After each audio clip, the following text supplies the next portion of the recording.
दिशात sir आपल्या SC फॅमिलीमध्ये आपलं स्वागत करतो। तर फ्रेंड्स, आज आपण पिरियड्स अँड इलेक्ट्रॉनिक कॉन्फिगरेशन या टॉपिकची सुरुवात करणार आहोत। चला तर मग पेज नंबर 23 स्टार्ट करूया। कॅन यू टेल मध्ये पहिले आपण चेक करू काय दिलेलं आहे ते। Can you tell, okay.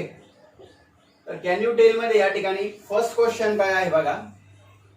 On going through the modern period table, okay, हा मॉडर्न पिरियड टेबल आहे। याच्यामध्ये जर तुम्ही it is seen that element, आता काही एलिमेंटची नावं दिलेली आहे। Lithium comma beryllium comma boron carbon, okay, nitrogen oxygen, ठीक है, फ्लोरीन वगैरे वगैरे, ठीक है, निऑन, सॉरी, ओके। आता हे जे एलिमेंट दिलेलं आहे बघा, lithium beryllium boron carbon nitrogen oxygen fluorine आणि निऑन, हे जे एलिमेंट दिलेले आहे हे सगळे पिरियड सेकंड मधले आहे। म्हणजे हा जो पिरियड टेबल आहे याच्या सेकंड पिरियड मधले हे सगळे एलिमेंट आहे। तर मग write down the electronic configuration all of them. तर तुम्हाला प्रत्येकाचं इलेक्ट्रॉनिक कॉन्फिगरेशन काय करायचं आहे, ड्रॉ करायचं आहे, असा त्यांनी या ठिकाणी काय विचारलेला आहे, प्रश्न विचारलेला आहे। आता बाळांनो, आपण सगळ्यात पहिले यांचे ॲटॉमिक नंबर जाणून घेऊ बघा। 3 4, त्याच्यानंतर बोरॉनचा किती आहे 5, कार्बनचा 6, नायट्रोजनचा 7, ऑक्सिजनचा 8, फ्लोरीनचा 9 आणि निऑनचा 10। हे काय झाले त्यांचे ॲटॉमिक नंबर। आता आपण इलेक्ट्रॉनिक कॉन्फिगरेशन कसं लिहितो, लिथियमचं कसं येणार 2,1 2 1 3, बरोबर आहे। त्याचं कसं येणार 2,2, नेक्स्ट 2,3, नेक्स्ट 2,4, 2,5, 2,6, 2,7 आणि 2,8। तर हे झालं इलेक्ट्रॉनिक कॉन्फिगरेशन, ठीक आहे। तर हा फर्स्ट पॉइंट तुम्हाला या ठिकाणी लक्षात आला असेल, फर्स्ट क्वेश्चन या ठिकाणी लक्षात आला असेल। सेकंड क्वेश्चन काय आहे बघा, is the number of valence electron same for or this element. हे जेवढे काही एलिमेंट आहे यांचे व्हॅलेन्स इलेक्ट्रॉन सेम आहे का, सेम आहे का। व्हॅलेन्स इलेक्ट्रॉन म्हणजे कोण, शेवटच्या ऑर्बिट मधले इलेक्ट्रॉन। तर बघा सेम दिसताय का, तर याचा आन्सर आहे no. Number of valence electron त्या ठिकाणी डिफरंट आहे। And the last question, is the number of shell in this same, okay. तर ह्या एलिमेंटचे शेल सेम आहे का, तर चेक करू। याचे किती शेल्स आहे 2, बघा असे सेल्स किती तयार होणार 2। तर याचे 2 आहे 2 2 2 2, प्रत्येकाचे शेल कसे आहे सेम आहे। तर याचा आन्सर आहे यस। बाळांनो, तुम्ही ग्रुप्स आणि इलेक्ट्रॉनिक कॉन्फिगरेशनचं लेक्चर बघितलं नसेल तर ते एकदा बघा, तिथे तुम्हाला लक्षात येईल इलेक्ट्रॉनिक कॉन्फिगरेशन आपण एका पर्टिक्युलर ग्रुपच्या एलिमेंटचे ड्रॉ केले तर प्रत्येकाचे व्हॅलेन्स इलेक्ट्रॉन कसे होते, सेम। बट आता पिरियड आणि इलेक्ट्रॉनिक कॉन्फिगरेशन बद्दल बोलत असेल, म्हणजे पिरियड मधल्या एलिमेंटचे इलेक्ट्रॉनिक कॉन्फिगरेशन बद्दल आपण बोलत असेल तर या ठिकाणी व्हॅलेन्स इलेक्ट्रॉन तुम्हाला कसे दिसतील, वेगळे दिसतील। हा फरक तुम्हाला ग्रुप आणि शेल मध्ये, सॉरी, ग्रुप आणि पिरियड मध्ये लक्षात येईल। ग्रुप मध्ये आणखी इंटरेस्टिंग गोष्ट, प्रत्येक वेळेस एक न्यू शेल काय होत होता, ऍड होत होता। म्हणजे तिथं शेल वेगळे होते आणि ह्या ठिकाणी शेल कसे आहे, सेम आहे। म्हणजे ग्रुप मध्ये आणि पिरियड मध्ये एक गोष्ट तुम्हाला लक्षात घ्यायला लागेल, ग्रुप मध्ये व्हॅलेन्सी किंवा व्हॅलेन्स इलेक्ट्रॉन सेम असता, ओके, बट शेल कसे असता, शेल असता डिफरंट, ओके, शेल कसे असता डिफरंट। पिरियड मध्ये कसं आहे, व्हॅलेन्स इलेक्ट्रॉन कसे असता डिफरंट, बट शेल कसे असता सेम। तर हा बेसिक क्रॉस डिफरन्स तुम्हाला या ठिकाणी जर लक्षात आला तर मग तुम्हाला सगळं काही लक्षात येईल। आता हे तुम्ही नोट डाऊन करून घ्या। तर मग पुढे दिलेलं आहे, you will find that the number of valence electron is different in this element, ठीक आहे। आता हे जे आपण फाइंड केलं त्याचं एक्सप्लेनेशन आहे। आपण काय फाइंड केलं, मग व्हॅलेन्स इलेक्ट्रॉन कसे आहे, डिफरंट आहे, हे आपण बघितलं। However the number of shell is the same, but number of shell कसे आहे, सेम आहे। सेकंड पिरियड साठी 2 शेल होते बघा, हा इंटरेस्टिंग फॅक्ट आहे। आपण ग्रुप मध्ये काय बघितलं होतं, जी व्हॅलेन्सी असणार तो एलिमेंट त्या ग्रुप मध्ये जाणार। एखाद्या एलिमेंटची व्हॅलेन्सी 1 आहे तो ग्रुप 1 चा आहे, 2 आहे तो ग्रुप 2 चा आहे, हे ग्रुप बद्दल आहे। आणि पिरियड्स मध्ये एखाद्या एलिमेंटचे शेल्स 2 आहे म्हणजे तो पिरियड 2 चा आहे, एखाद्या एलिमेंटचे शेल्स 3 आहे म्हणजे तो पिरियड 3 चा आहे, बरोबर आहे। म्हणजे इलेक्ट्रॉनिक कॉन्फिगरेशनवर तुम्ही ठरवता एलिमेंट कुठे असणार, व्हॅलेन्सीवरून तुम्ही ठरवता तो कुठल्या ग्रुप मध्ये असणार आणि शेल्स वरून तुम्ही ठरवता तो कुठल्या पिरियड्स मध्ये असणार। तर व्हॅलेन्सी आणि शेल्स हे तुम्हाला कुठून भेटतं, इलेक्ट्रॉनिक कॉन्फिगरेशन। म्हणून इलेक्ट्रॉनिक कॉन्फिगरेशन हे खूप इम्पॉर्टंट आहे। You will also find that while going from left to right within the period, the atomic number increase by 1. बरोबर. आपण आता जे इलेक्ट्रॉनिक कॉन्फिगरेशन लिहिलं तर तुम्ही लेफ्ट टू राईट ज्यावेळेस गेले, लिथियम पासून तर आपण निऑन पर्यंत ज्यावेळेस गेलो तर प्रत्येक वेळेस आपण कसं बघितलं 2,1, 2,2, 2,3 म्हणजे प्रत्येक वेळेस व्हॅलेन्सी जो आहे व्हॅलेन्स इलेक्ट्रॉन एकने काय झाला इन्क्रीज झाला आणि व्हॅलेन्स इलेक्ट्रॉन ओके हे झालं. मग तर एवढंच लक्षात ठेवायचं तुम्हाला पिरियड साठी काय काय लक्षात आलं. व्हॅलेन्सी वेगळी असती, शेल सेम असतात आणि जेवढे शेल असणार त्यानुसार तो एलिमेंट त्या पिरियडचा असणार. समजतंय तुम्हाला. आणि लेफ्ट टू राईट गेल्यावर पिरियड्स मध्ये तुम्ही लेफ्ट टू राईट गेले तर इलेक्ट्रॉन तुमचा एकने वाढतो. जसं ग्रुपमध्ये आपण टॉप टू बॉटम जातो तुमचा शेल एकने वाढत होता पण इथं शेल नाही इथं इलेक्ट्रॉन वाढत आहे. ठीक आहे.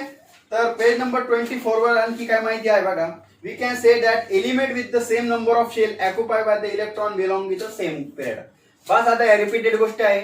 जेवढे शेल असणार तेवढे पिरियड्स असणार हे तुम्ही लक्षात घ्या. नसन करत आणखी एक्झाम्पल तुमच्यासाठी घेतो. जसं की आपण सेकंड पिरियडचं बघितलं तर सेकंड पिरियड मध्ये किती शेल्स आहे 2 शेल्स आहे ज्याला आपण के शेल आणि एल शेल म्हणतो. बेसिकली शेल्स कुठले असतात के एल एम एन आणखी पण खूप सारे असतात पण 10वीला तुम्ही 4 शेल लक्षात ठेवा.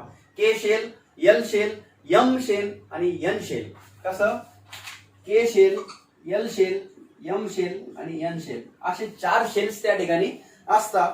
आता जर तुम्ही थर्ड पिरियड बद्दल जर बोलत असेल तर त्यांनी थर्ड पिरियडचं एक्झाम्पल घेतलं आहे. जसं की थर्ड पिरियड मध्ये कोण आहे sodium, magnesium, aluminium, silicon, phosphorus.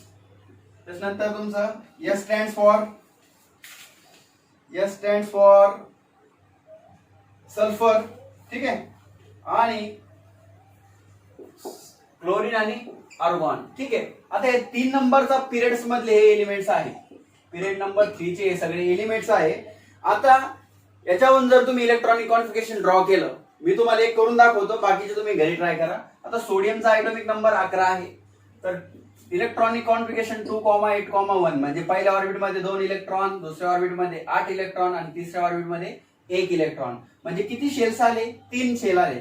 के शेल, एल शेल आणि एम शेल्स. आणखी तुम्हाला कळण्यासाठी मॅग्नेशियमचा किंवा ॲटॉमिक नंबर 12 आहे 2,8,2 म्हणजे परत एकदा शेल्स किती आले 3 आले. म्हणजे बाळांनो तुम्हाला एक गोष्ट लक्षात आली जेवढे शेल्स असणार त्यावर डिसाइड करणार तो एलिमेंट कुठल्या पिरियडचा असणार. शेल्स किती आहे 3 म्हणून तो 3 नंबरच्या पिरियड मध्ये आहे. 2 नंबरच्या पिरियड मध्ये आहे का नाही. 2 नंबरच्या पिरियड वाले मी अगोदर तुम्हाला दाखवले. याच्या पुढचे तुम्ही ट्राय करा. प्रत्येकाचे शेल्स किती भेटणार तुम्हाला 3.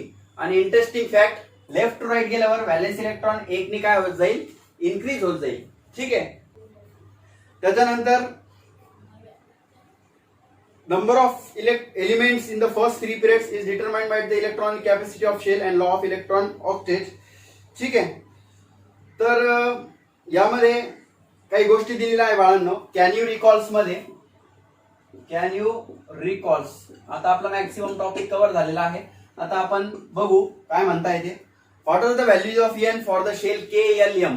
बाळांनो एन ची व्हॅल्यू किती आहे के शेल साठी, एल शेल साठी आणि एम शेल साठी. तर इथं टेबल दिलेलं आहे बाळांनो तिथं बघूनच आन्सर लिहायचंय तुम्हाला. मी काही नवीन करत नाही. के शेल साठी एन ची व्हॅल्यू 1 असते, एल साठी 2, एम साठी 3 आणि एन ची आपण जर लिहिली तर 4. तर पहिला प्रश्न तुम्हाला लक्षात आला असेल. के ची एन ची व्हॅल्यू तुम्हाला शेल साठी विचारलेली आहे. What is the maximum number of electron that can be accumulated in the shell and write the formula. तर बाळांनो कुठल्या शेल मध्ये किती इलेक्ट्रॉन बसू शकता त्याच्यासाठी फॉर्म्युला काय आहे तर 2n² फॉर्म्युला तुम्ही लक्षात ठेवा.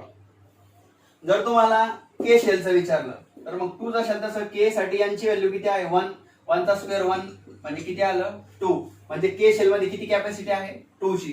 त्याच्यानंतर तुम्ही एल चं घेतला तर 2, एल साठी यांची व्हॅल्यू किती आहे 2, 2 चा स्क्वेअर किती 4 आणि 4 2 चा 8.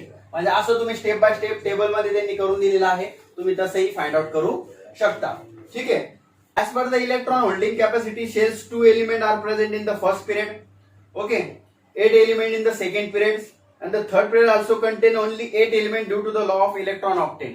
आता हा टेबल जर तुम्ही बाळांनो बघितला तर फर्स्ट शेल मध्ये 2 इलेक्ट्रॉन आपण बसवतो, सेकंड मध्ये 8 बसवतो. आता थर्ड साठी 18 आहे बेसिकली, बट थर्ड शेल मध्ये पण तुम्हाला 8च बसवायचे आहे. तिथं तुम्हाला कन्फ्युज व्हायचं नाही. का बरं 8 बसायचे? त्याला आपण लॉ ऑफ ऑक्टेट म्हणतो. हे तुम्हाला 11वी 12वीला समजणार आहे, त्यामुळे तुम्ही कन्फ्युज व्हायचं नाही. त्याची इलेक्ट्रॉन कॅपॅसिटी जरी 18 आणि शेवटची याची 32 जरी असली तरी तुम्हाला त्याच्यामध्ये 8 इलेक्ट्रॉन त्या ठिकाणी ठेवायचे आहे. There are few more factors which control the filling electron in subsequent periods which will be considered in the next standard. मी तेच तुम्हाला सांगितलं. And the chemical reactivity of element is determined by the number of valence electron in it and shell number of valence shells. The information of this point is obtained from the position of element in the periodic table.